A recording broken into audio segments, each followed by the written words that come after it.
Right.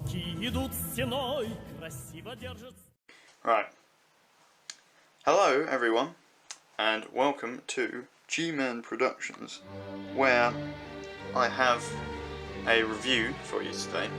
Now, I've done a couple of alternate builds for sets in the past, such as the police station, which came out a while ago, but this time I wanted to do an alternate build for a set which I've owned for a while now, and it is the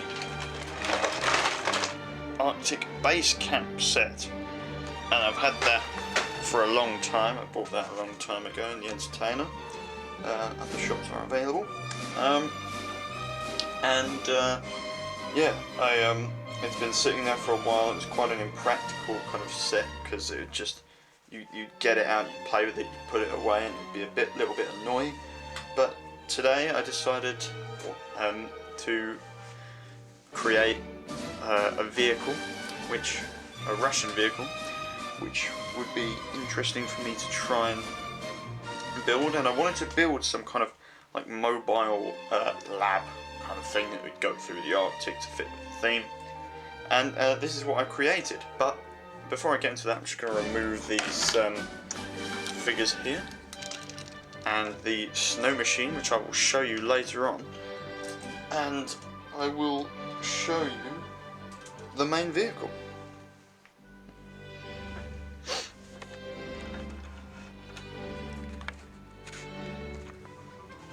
Okay, the main vehicle. Now, this vehicle is built, as you might be aware of, or you might notice, on the same chassis as the all-terrain vehicle in the main set, because it's a good chassis, and I didn't want to bother wasting time trying to create a new chassis. And really, there's no point, because an alternate build needs to use the parts from the set, and you can't get any more parts, realistically. So this is the best solution.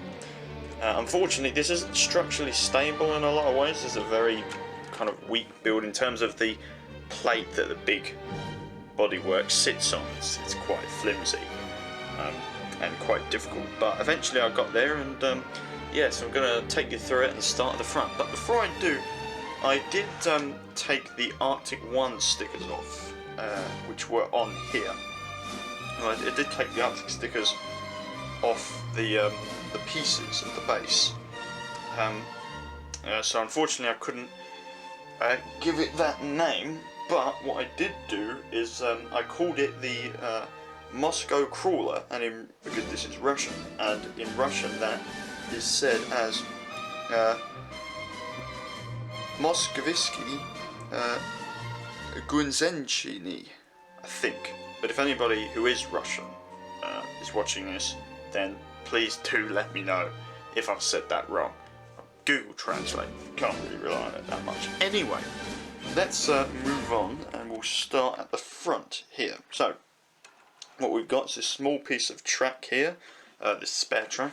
Obviously, any tank or tracked vehicle knows that you need an extra tank track or two in case they get busted, and they're just attached with a pair of clips. You might be able to see under there. And below that is is a winch here. Hang on, focus in there.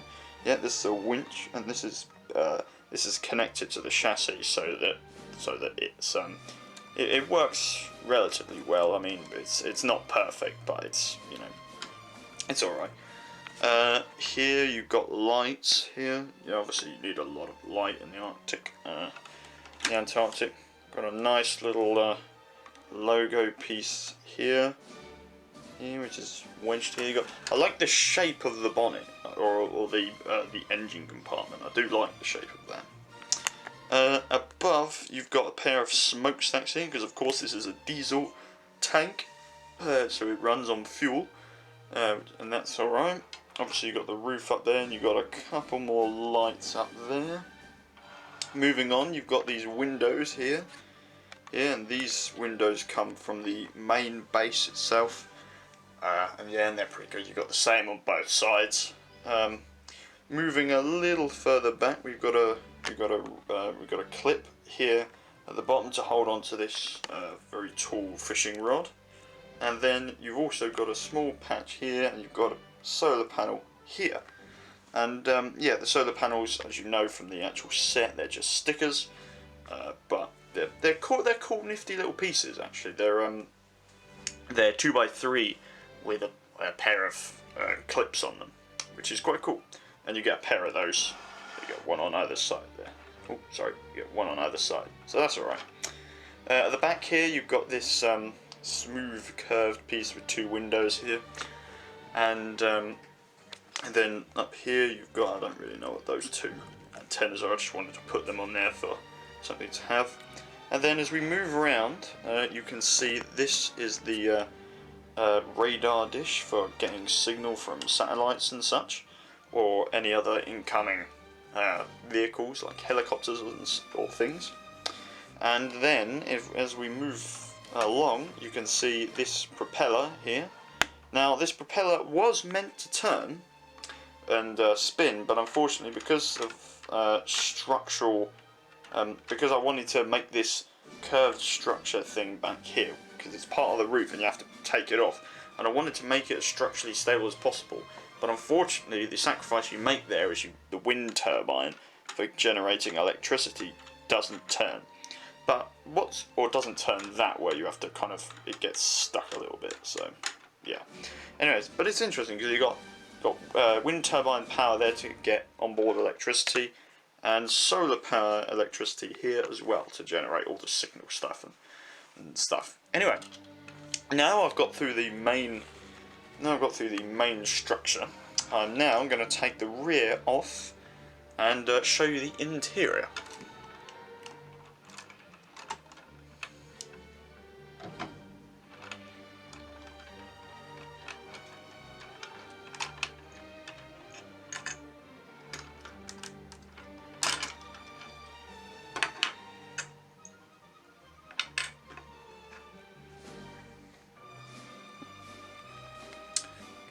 Okay, now I have the roof sections off, or the main two roof sections off, and just before I move on, you can quickly see here you can see this back one here, and you can see where the pinholes are. Now originally I did want to have this back section opening up, but like you get on the actual set, but unfortunately that didn't work so well, so I just had to substitute it and bolt it almost to the sides. And then on the little section here, you can see these smooth tiles here, just so that this plate can just sit on them and sit nicely there. Then you have this other section of the roof, and as you can see under here, you get these things there to give structural help and integrity. And then you have this section of the roof there to have the propeller, and then you have the propeller itself. Oh, do apologise, just drop that. Idiot. Anyway, so as you can see here, this is the propeller, and yes, it does spin, and that is what is meant to generate the electricity. It doesn't generate actual electricity though, but of course it's nice for decoration.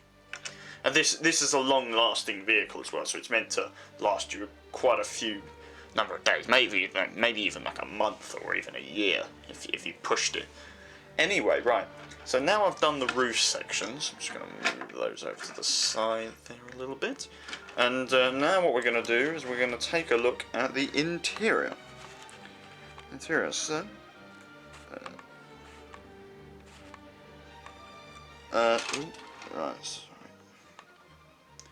right, so the interior. So what we're going to do is going to start from the left, and we're going to take you through the bits of equipment that we've got. So here we've got a small pistol, because this is a old Soviet vehicle, and you might come into contact with anybody out in the Arctic or anything, and you never know. Let's say like a powerful, I don't know, some kind of powerful Magnum handgun, enough punch to stop certain animals or at least maim them. Or to get them out of their way. They've got a chainsaw for cutting down or cutting through big blocks of ice. They've got a pair of snowshoes here, all in one clip, because these are designed well, and the heel section is half a clip, so they both fit into one clip very nicely. And additionally, if I just move it around a little bit and zoom in just a little bit more, you might... No, you're not going to be able... No, you're not going to be able to see. But just down there is a small radio for communications. Okay, that's the left. And obviously I mentioned that fishing rod earlier on. Now, as I move across... what you can see there is you can see the little picture of the wife and son by the look of it, and that's obviously from the interior, but obviously, sorry, that's from the main build or the main set, and that's a nice little thing to just put on the wall, make it look like you've got a picture. And then additionally from the main set here, you've got the small table with the television on it, with the the old retro television with the aerial here. And I just wanted to have that there because I could not have a little bit of interior detail and not put that there, because I didn't want to leave that out, because that's a really nice little piece there. I love that little piece. It is a sticker, unfortunately, and so is that wall photograph, but unfortunately, yeah.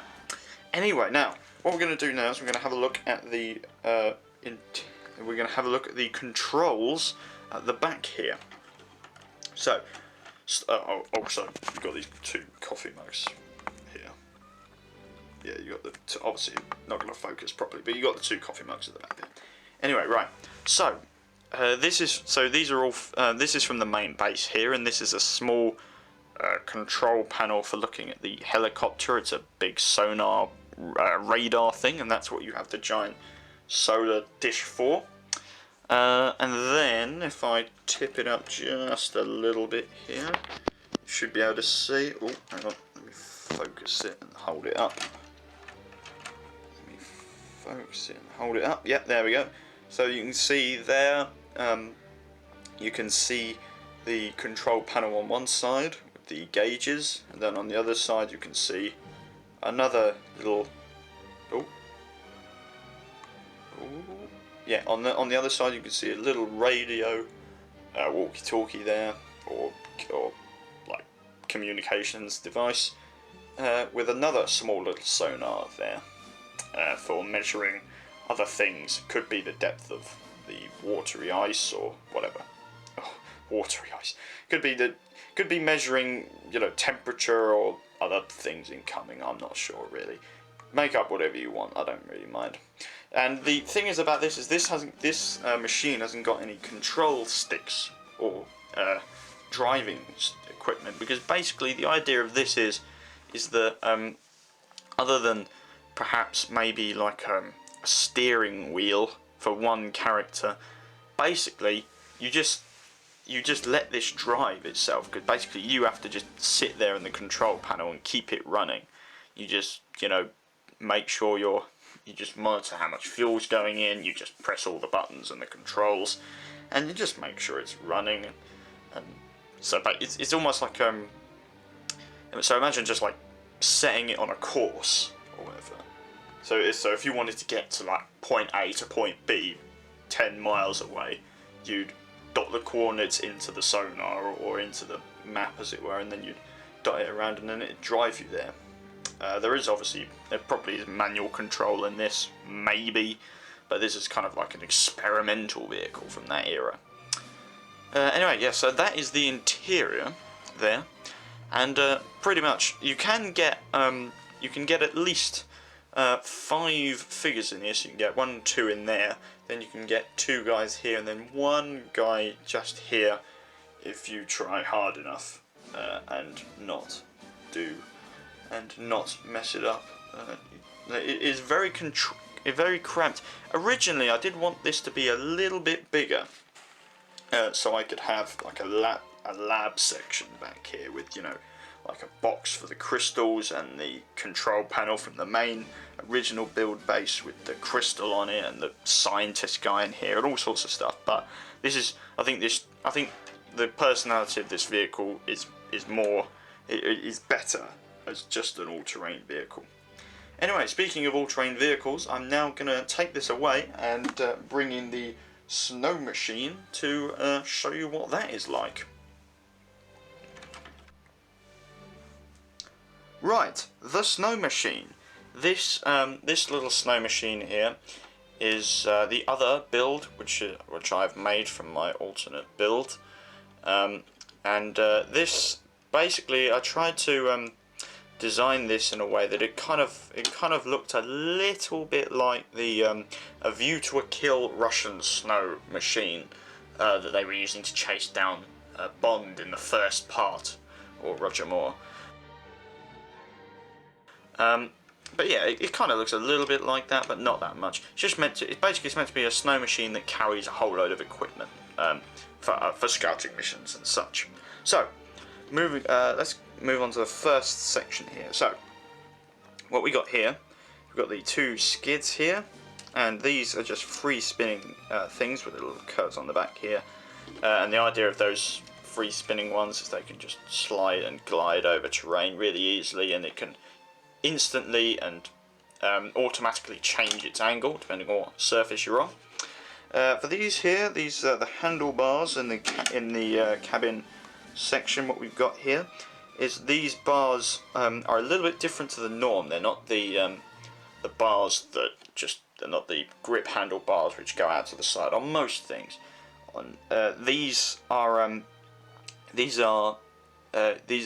This is one pair of linkages that the Husky dog sled uses to link link two of the Husky dogs together. There's a pair of those because there's 4 dogs and they link each other. Yeah, but I think it's a little bit more interesting. Gives an interesting feel to the model because you know it's forward and you can sort of pull it backwards and pull it forwards for pull it backwards and push it forwards for different speed. Here we've got a circular saw, and as we move back to the equipment section, we've got a circular saw, and we have an ice pick over here. And then moving backwards, you can also see here that the panels for the walls there are made of doors, and the back panel here is just made of one curved piece there, with a grill on the back and a pair of lights. Obviously, these are the engines, and underneath here there'd probably be some kind of like I don't know, like train or tread to get it going. And there's also a pair of sleds back here as well. So it's quite interesting. Anyway, now before we do continue, I'm just going to take this out because I did want a cooker in the actual build or the actual terrain vehicle. But unfortunately, again, like the lab section, it was too small to accommodate it. So what I did is I designed this little camping stove to go in the back here. And as you can see, it's got a little grill there, or a grill part there. This black thing can be whatever you want it to be, probably a piece of the actual thing. And then you've got a red gas bottle here with the grey cap. So yeah, that's quite interesting. Just take that out. Now, as we move into the equipment section, if I bring it up to the lens, you can see,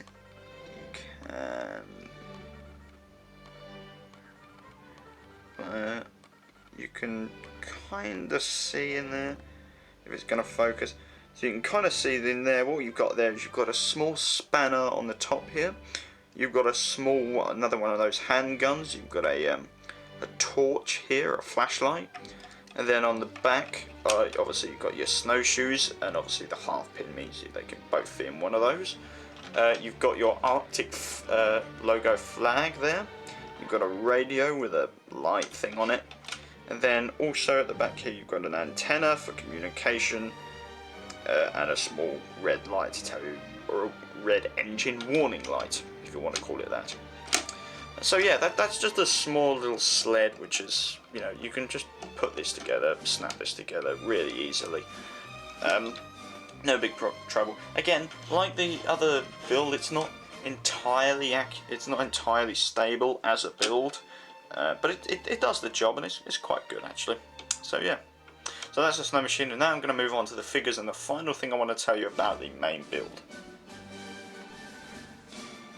So, the characters. These guys aren't really anything special because they're all the same characters that you get from the actual set itself. So they're not customized characters or anything like that. So you just get 3 male whatevers with one different expression there. You get the camera guy here, and he's got a retro camera, as you can see, because it's got the really old tape piece in there, the dual tape spinner. with the camera, and it looks quite nice. I like that retro feel. It's an interesting thing. It's kind of, if I really wanted to get a Lego retro camera, I would have got one of the Adventurers retro cameras, because they were big and really looked old. But this one's still quite interesting. It looks kind of boxy and quite Russian, if you want to call it like that.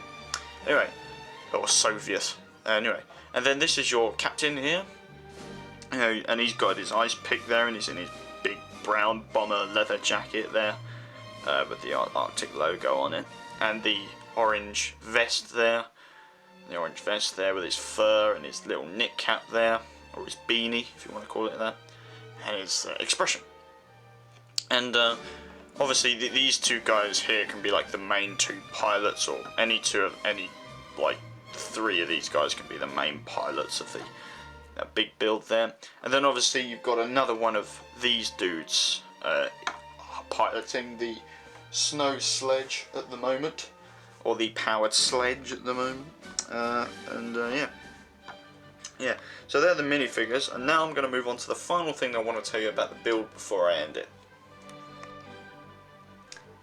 Okay, so the final thing I wanted to tell you about this build is that if you lift up the solar panel there, you can see that there is a 1x2 pinhole brick in light grey there, the same colour as this curved piece here.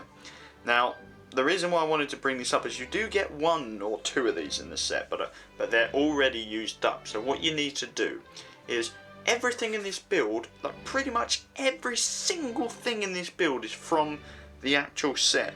However, there is one small exception that you have to make, and you have to get yourself one of these, or I haven't actually checked this, but if there is a spare 1x2 axle square axle or square thing axle brick in light bluish grey, or any other colour that is, you know, accurate and good to go in here, then you could use one of the half pin, half axle pins, as it were, and then you could and then so you could put the axle half into the brick and then put the pin half into the hole, and it'd still work exactly the same. It'd just be a different type of brick. But I just wanted to bring that up just to let you know, just to show you that I'm not sort of, you know, not misleading you in any way. It's just, I'm just making sure to let you know that there's one small piece to this alternate build that you wouldn't get. And if I'm honest with you, most people who would do these alternate builds anyway would probably have a small amount of Lego to play with anyway. But unfortunately, if you don't, then you might have to compromise anyway and see if you can find a brick. Or you might have to sort of find one of the axle 1x2 bricks anyway and get one of the half pin, half axle bricks and just use that anyway. And the solar panel would, like, I know there's a yellow one in there that you could use, and to be honest with you, the solar power covers it up relatively well. Like from a distance, like from the distance, you're not going to see that really. Like it'd just, if it was yellow, it'd stand out just that little bit more. But there's a little bit of yellow dotted around here and there, on the winch here and on the side here. And I did those deliberately as well, not because I ran out of pieces. I did those deliberately. But yeah, that's that little little imperfection that I wanted to show you in the build, just to say that, just to let you know. Anyway, now we move on to the final part of this film. So here we are, at the end here. Now, I just wanted to close this video off by saying to you that this build, in all honesty, is not perfect. It is not a brilliant build by any means, shape or form, but personally when I did build it, I thought this the big main thing looked pretty cool, I have to say, because I like the way that when you move it, sorry if I just move these figures to the side for a little bit, like I like the way that when you move it along and such, it gives a really big kind of shaky, like if you push it in a way that it rolls on the tracks, it does give a really nice shaky kind of feeling, as it were. And something you kind of expect from a vehicle like this. So yeah, but in my opinion, if you want to do alternate builds like this, then it's great. It's great to figure out how to do alternate builds, and that's the thing that I actually like about alternate builds, just to finally say, because they teach you to work with what you have. Because I don't have very many. I have quite a few Lego parts, but I can't use them at the moment for various reasons. So alternate builds like this teach you to kind of work with what you have and try and create something that's relatively interesting and visually interesting and a bit different and a bit out there. And it's kind of like art. You have to kind of be afraid not to fail or muck up if you don't get it right the first time. You have to kind of be able to work with things and kind of work in a way that works kind of well, if you know what I mean.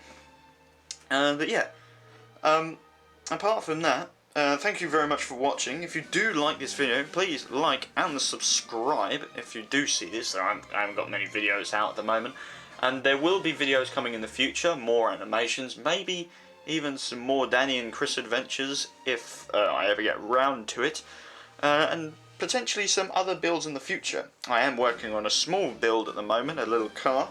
I won't tell you what that is, but I will give a link to my Instagram and other things in this video. I hope you enjoyed it, and bye for now.